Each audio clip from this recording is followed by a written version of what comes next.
Class 9th chapter first number system. Number system में सबसे पहला जो टॉपिक है वो है रेशनल नंबर। रेशनल नंबर हम 8th क्लास में पढ़ चुके हैं, इसलिए यहाँ पे नहीं पढ़ रहे हैं।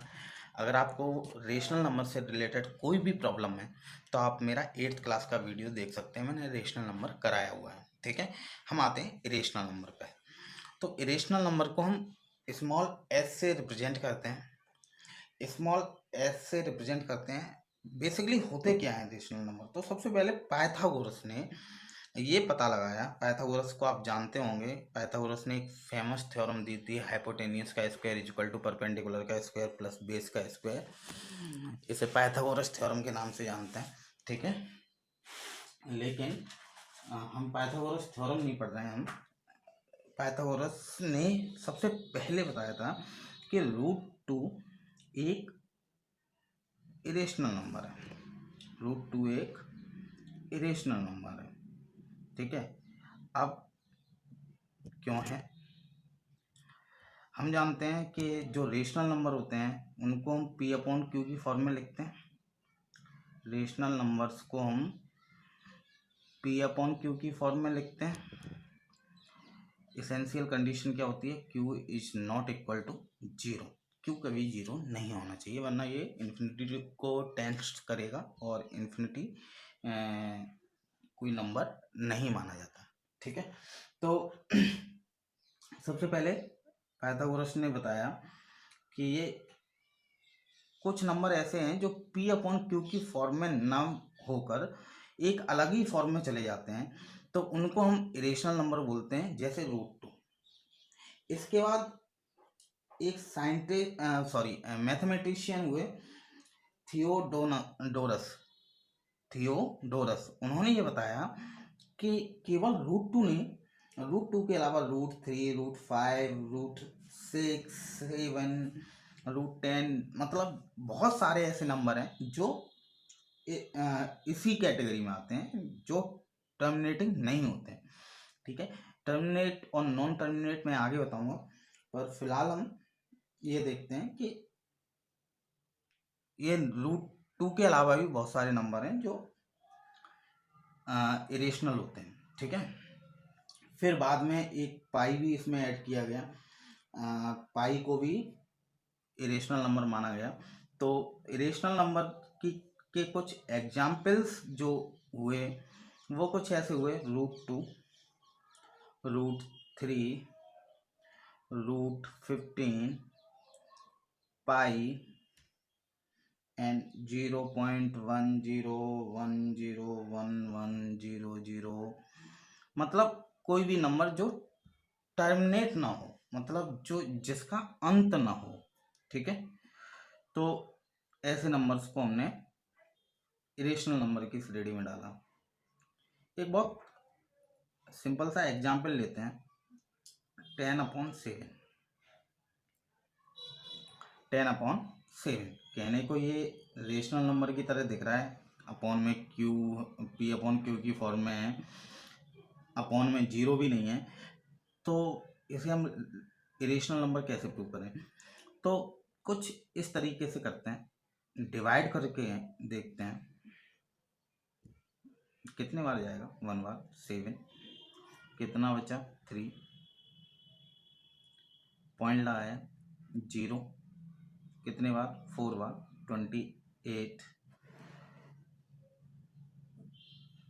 2, फिर से 0, कितने बार 2 बार 14, 6, फिर से 0, 8 बार 56, 4, 0, 5 बार 35,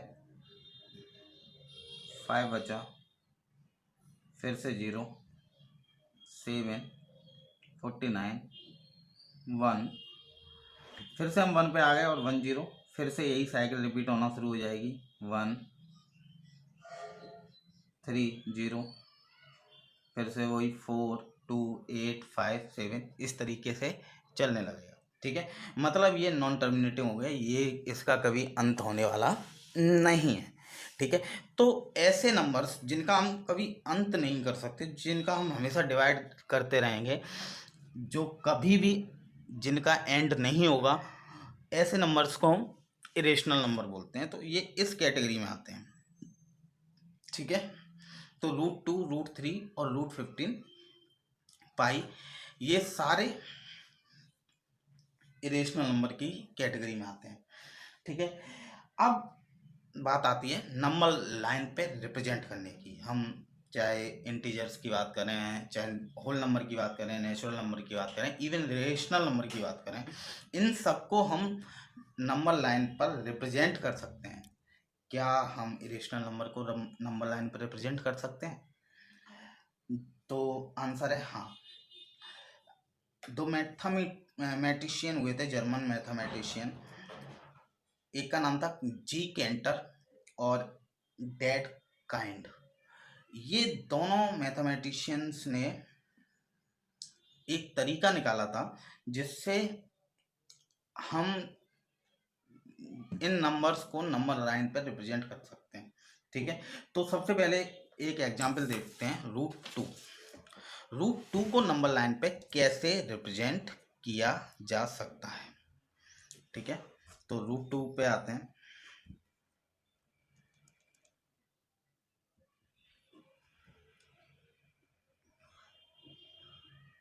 नंबर लाइन पे रिप्रेजेंट करना है इसे, क्योंकि हम नंबर सिस्टम पढ़ रहे हैं तो नंबर लाइन पर रिप्रेजेंट करना हमें आना चाहिए। ठीक है। तो अब इसको रिप्रेजेंट करने का क्या तरीका है? हम पाइथागोरस थ्योरम से √2 को √1+1 लिख सकते हैं। ठीक है। या इसे हम लिख सकते हैं √1² + 1²। ठीक है। तो पाइथागोरस थ्योरम क्या होती है? हाइपोटेनियस का स्क्वायर, मैंने बताया, इक्वल टू परपेंडिकुलर का स्क्वायर प्लस बेस का स्क्वायर। और हमें अगर हाइपोटेनियस निकालना है तो हमें क्या करना है? परपेंडिकुलर का स्क्वायर प्लस बेस का स्क्वायर। ठीक है। तो वही किया है हमने, एक को परपेंडिकुलर लेना है, एक को बेस लेना है। ठीक है। तो हम एक लाइन ड्रॉ करते हैं।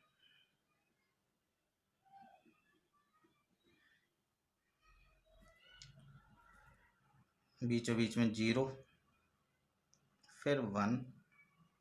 काम हमें 0 और 1 का ही है, पर फिर भी सेम डिस्टेंस पे 2, -1। अगर आप इन्हें बनना है, मैंने तो रफली बना दिया है, आप स्केल से बनाइए और इक्वल गैप करके बनाइए। ठीक है। Equal gap. तो क्या करना है? 0 से 1 तो ये आ गए, ये एक बेस मान लिया हमने।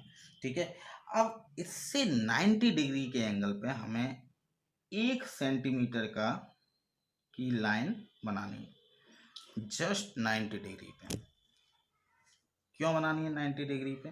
क्योंकि ये जो बताया मैंने पाइथागोरस थ्योरम, ये एक राइट एंगल ट्रायंगल के लिए ही यूज होती है, इसलिए हमको 90 डिग्री का एंगल बनाना है। ठीक है। तो ये 90 डिग्री का एंगल हमने 90 डिग्री के एंगल पे बना लिया। तो ये डिस्टेंस भी 1 है और ये वाली डिस्टेंस भी 1 है। ठीक है। क्या करेंगे? अब इन दोनों को मिला देंगे।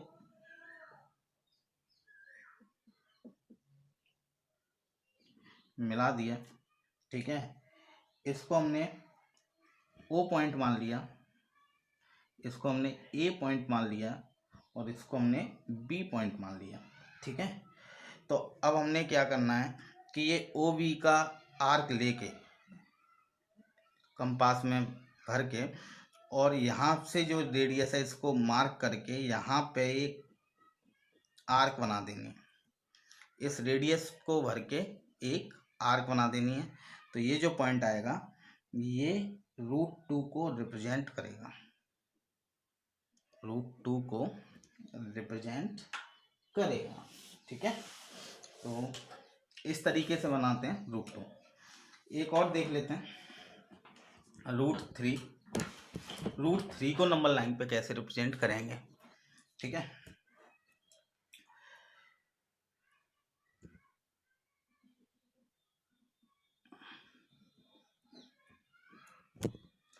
रूट 3, अब रूट 2 के लिए तो हमारे पास ऑप्शन था कि हम रूट 2 को 1+1 लिख सकते थे, लेकिन रूट 3 को हम क्या लिख सकते हैं, 2+1। अब 2 तो अंडर रूट 2 का स्क्वायर होता है और 1 तो 1 का ही होता ही है, ठीक है। तो हमें इसी तरीके से रिप्रेजेंटेशन करनी है रूट 2 का स्क्वायर प्लस 1 का स्क्वायर। तो 1 तो हम निकालना जानते ही हैं, तो रूट 2 भी निकालेंगे। कैसे करके,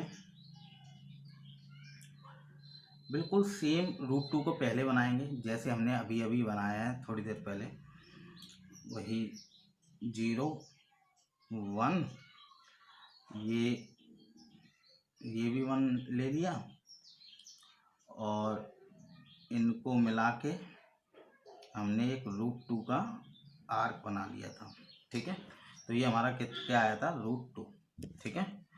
अब क्या करना है, रूट 2 पे फिर से 90 डिग्री का एंगल बनाना है इस तरीके से, और एक 1 डिस्टेंस मतलब 1 लेना है, जो ये लिया वही लेनी है डिस्टेंस, ठीक है। और फिर अब इनको मिला देना है, तो ये क्या होगा, ये रूट 3 हो जाएगा। और अब इसको आर्क लेके, जैसे ये हमने O माना, ये A माना, ये B माना, इसको हम C पॉइंट मान लेते हैं, और इस OC को रेडियस लेके एक आर्क बना देंगे। तो ये यहाँ पे कहीं इस तरीके से रूट 3 आएगा। तो ये जो पॉइंट होगा ये रूट 3 का पॉइंट होगा, ठीक है। इसके बाद में 2 होगा, ठीक है। तो इस तरीके से करेंगे। एक एग्जाम्पल रूट 5 का भी है, हिंट दे दे रहा हूँ, करिए आप अपने आप से। रूट 5 को हम लिख सकते हैं 4+1, और 4 को हम 2 का स्क्वायर लिख सकते हैं प्लस 1 का स्क्वायर। तो नंबर लाइन पे जब रिप्रेजेंट करेंगे तो 0 1 2 और इस तरीके से रिप्रेजेंट करेंगे। तो जो ये डिस्टेंस है इसको 2 ले लीजिए और 1 ले लीजिए और इनको मिला के इसी तरीके से सेम बना दीजिए, ठीक है। Okay, thank you.